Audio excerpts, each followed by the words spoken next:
నమస్కారం. ఫోటోషాప్ వీడియోకి మీకు స్వాగతం. ఈ క్లాస్లో మీరు ఫోటోషాప్ బేసిక్స్ నేర్చుకోబోతున్నారు. అవేంటో చూద్దాం మనం. మీకు ఐడియా ఉండే ఉంటుంది ఎంఎస్ ఆఫీస్ కానీ లేదా ఇతర ఏమైనా ప్రోగ్రామ్స్ కానీ ముందుగా మన సిస్టంలో ఇన్స్టాల్ చేసుకుని ఉండాలి. ఇప్పుడు మనం మొబైల్స్లో యాప్స్ ఏ విధంగా ఇన్స్టాల్ చేసుకుంటున్నామో సిస్టంలో కూడా ఆ సాఫ్ట్వేర్ ఉండాలన్నమాట.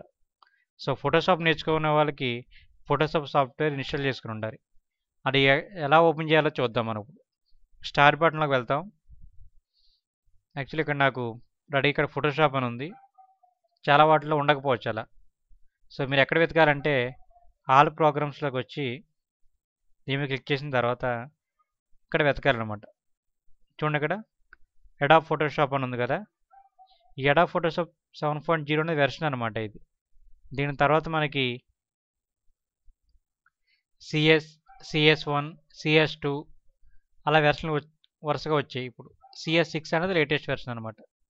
సో బేసిక్స్ మాత్రం మీరు అన్నింటిలో ఒకేలా ఉంటాయి కాబట్టి ముందుగా మీరు 7 నేర్చుకోగలిగితే కనుక మిగిలిన వాళ్ళు చాలా ఈజీగా చేయగలుగుతారు. సో కొత్త కొత్త అప్డేట్స్ అన్నీ అక్కడ ఉంటాయి. మీరు గమనించారో లేదో ఇక్కడ మనకు ఓపెన్ అయ్యి ఉంది. ఫోటోషాప్కి మన ఎంఎస్ ఆఫీస్కి తేడా ఏంటంటే ఒకసారి చూపిస్తాను మీకు. నేను స్టార్ట్ బటన్లోకి వెళ్తున్నాను. రన్ విన్ వర్డ్లో అని టైప్ చేస్తాను. షార్ట్కట్కి తెలుసు కదా మీకు. సో ఇక్కడ ఎంఎస్ ఆఫీస్ ఓపెన్ అవుతుంది. సో ఎంఎస్ ఆఫీస్లో ఎంఎస్ వర్డ్ అనమాట. ఇక్కడ ఎలా ఓపెన్ అవుతుందో చూద్దాం మనం. సో డైరెక్ట్గా ఇక్కడ మనకి ఇక్కడ ఓపెన్ అయింది. సో నేను ఏదైనా కావాలంటే టైప్ చేసుకోగలుగుతున్నాను. చూడండి ASDF లేదా మన హిందూ టెంపుల్స్ గైడ్.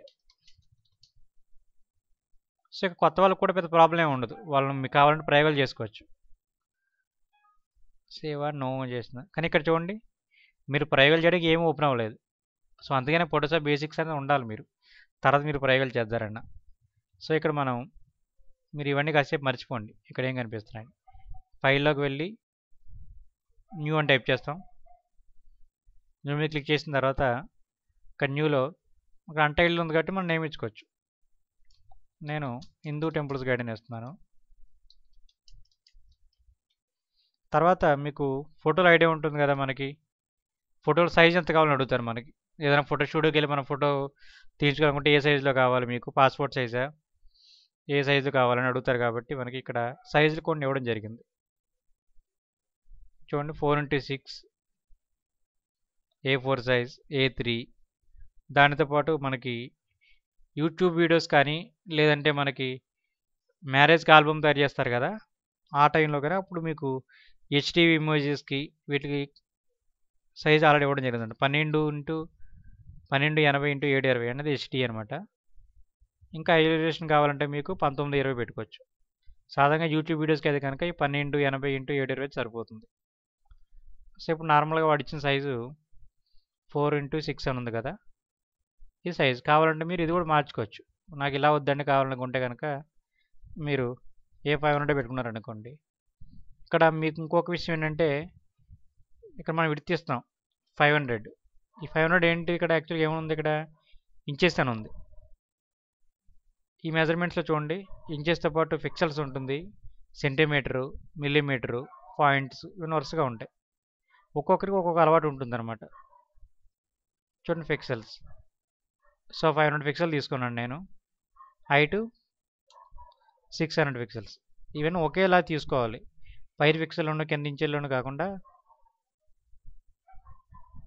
మెయిన్ ఇది రెజల్యూషన్ చాలా ఇంపార్టెంట్.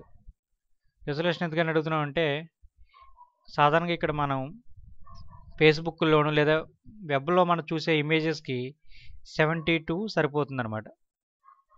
72. అదే మీరు ప్రింటింగ్ ఇచ్చుకుందాం అనుకోండి, ఏదో ఒక ఫోటోషాప్లో మీ ఫోటో తీసుకుని ప్రింటింగ్ ఇచ్చుకుందాం అనుకుంటే కనుక మినిమం 150 ఉండాలి, లేదా 300 అలాంటి పెట్టుకుంటే కనుక ఇంకా ఎక్కువ వస్తుంది అనమాట. సో ఇమేజ్ సైజ్ అనేది దీని మీద డిపెండ్ అయి ఉంటుంది. ఓకే, 150 దేనికి మీరు ప్రింటింగ్ ఇచ్చుకుందాం అనుకుంటే కనుక. లేదు సరదాగా మనం నెట్లో చూసుకోవడానికి అనుకుంటే కనుక 72 సరిపోతుంది. తర్వాత ఉంది చూడండి ఇక్కడ మోడ్. ఇది నార్మల్గా RGB మోడ్లోనే ఉంటుంది. నెట్ మనం స్క్రీన్ మీద చూసుకోవడానికి ఆర్జీబీ మోడ్ సరిపోతుంది. కానీ మీరు ప్రింటింగ్ ఇచ్చుకుందాం అనుకుంటే కనుక డెఫినెట్గా సిఎంఓకేలో పెట్టుకోవాలి. ఓకే, అర్థమైంది కదా. సిఎంఓకేలో పెట్టుకుంటే మీకు ప్రింటింగ్లో మీరు ఇక్కడ ఏ కలర్స్ అయితే చూస్తున్నారో సేమ్ యాజ్ టీజ్గా మీకు ప్రింటింగ్లో వస్తాయి. అదే మీరు ఆర్జీబీలో పెట్టుకున్నారు అనుకోండి, మీరు ఇక్కడ చూసే కలర్ వేరు, అక్కడ ప్రింటింగ్ అవుట్పుట్ వచ్చే కలర్ వేరు, స్లైడ్ కాస్త డిఫరెంట్గా ఉంటుందన్నమాట. మొత్తం మారిపోతున్నాం కాదు కానీ కలర్ మీరు అనుకున్నట్టు ఎగ్జాక్ట్గా రాదు. సో మనం ఇక్కడ స్క్రీన్ చేసేదే కాబట్టి ఆర్జీబీ పెడుతున్నాను. రెండవది ఇక్కడ చూడండి, కంటెంట్స్ ఉంది కదా, యాక్చువల్లీ ఇది వైట్లో ఉంటుంది. వైట్ అంటే అర్థం ఏంటంటే మీకు చూపిస్తాను నేను డైరెక్ట్గా. సో వైట్లో పెట్టాను, ఓకే చేస్తున్నాను. ఓకే కదా, ఇలా వచ్చింది. సో వైట్ బ్యాక్గ్రౌండ్తో వచ్చింది. రెండవది సేమ్ న్యూ తీసుకున్నాను. ఇక్కడ బ్యాక్గ్రౌండ్ కలర్, ఇక్కడ బ్యాక్గ్రౌండ్ కలర్ ఏంటంటే ఈ బ్యాక్గ్రౌండ్ కలర్ అనమాట. ఇక్కడ బ్యాక్గ్రౌండ్ కలర్ ఏముంది, వైట్ ఉంది. అలా కాకుండా నేను ఇక్కడ చూడండి, ఇది బ్లాక్ చేసి మనం పెట్టి చూద్దాం. ఓకే, బ్లాక్ పెట్టాను బ్యాక్గ్రౌండ్ కలర్. ఇప్పుడు ఫైల్లోకి వెళ్ళి న్యూ తీసుకున్నాను, బ్యాక్గ్రౌండ్ కలర్ మీద క్లిక్ చేశాను నేను. ఇక్కడ ఏమొస్తుంది, అప్పుడు బ్లాక్ వస్తుంది అనమాట. ఓకేనా, మళ్ళీ న్యూ. ఇక్కడ ట్రాన్స్పరెంట్ అంటే ఏమవుతుందంటే ఇటు వైట్ కలర్ రాదు, ఇటు బ్యాక్గ్రౌండ్ కలర్ రాదు, ఏమి కలర్ రాకుండా విడిగా సింపుల్గా వచ్చేస్తుంది అనమాట. బ్యాక్గ్రౌండ్ ఏమీ ఉండదు ఇంకా. సో మీరు ఏదైతే టైప్ చేస్తున్నారో అదే కనిపిస్తూ ఉంటుంది. ఇది ఎప్పుడు ఉపయోగపడుతుందంటే మీకు మీ ఫోటోని బ్యాక్గ్రౌండ్ అంతా కట్ చేసి మీరు మాత్రమే ఉన్నారనుకోండి, ఆ ఇమేజ్ని ఇలా బ్లాక్ మీద క్లిక్ చేస్తే వెనకాల బ్యాక్గ్రౌండ్ బ్లాక్ అయిపోతుంది, వైట్ మీద క్లిక్ చేస్తే వైట్ అయిపోతుంది. అలాంటి టైంలో ఉపయోగపడుతుంది. దీన్ని మనం పిఎన్జీ ఇమేజెస్లో ఎక్కువ ఉపయోగిస్తూ ఉంటాం. తదుపరి క్లాస్లో మనం తగిన విషయాలు తెలుసుకుందాం. ఛానల్ సబ్స్క్రైబ్ చేసుకుంటే మీకు నోటిఫికేషన్ వస్తూ ఉంటాయి. Thank you. మీకు ఏమైనా డౌట్స్ ఉంటే కనుక కామెంట్ చేయండి, నేను రిప్లై ఇస్తాను మీకు.